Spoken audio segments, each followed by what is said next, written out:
চট্টগ্রামের রাউজানের বিখ্যাত জমিদার বাড়ি রামধন জমিদার বাড়ি ডাবুয়া জমিদার বাড়ি হিসেবে এলাকায় পরিচিত। জমিদার রামধন ধর এই জমিদারিত্ব এবং বাড়ির প্রতিষ্ঠাতা ছিলেন।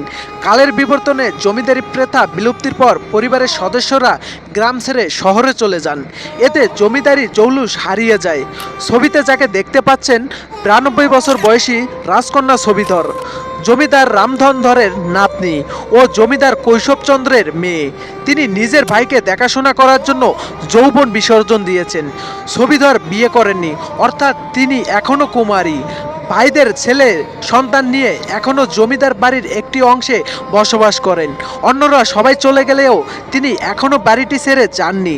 ছবিধর জানিয়েছেন, দাদার জমিদারি সম্পত্তি ছাড়াও জমিদার বাবা কৈশবচন্দ্রের চট্টগ্রাম ছিল 54টি বিল্ডিং, যার কিছুই এখন অবশিষ্ট নেই। এক সময় যে জমিদার বাড়িতে শতাধিক লোক কাজ করত, প্রতিবেলায় 300-400 মানুষের রান্না হতো, অথচ থালা বাসন ছিল স্বর্ণরূপর। এখন সেই বাড়িতে শুধুই অভাব অনটন কথিত আছে। বাড়ির অনেক আসবাবপত্র রূপ আর স্বর্ণের তৈরি ছিল।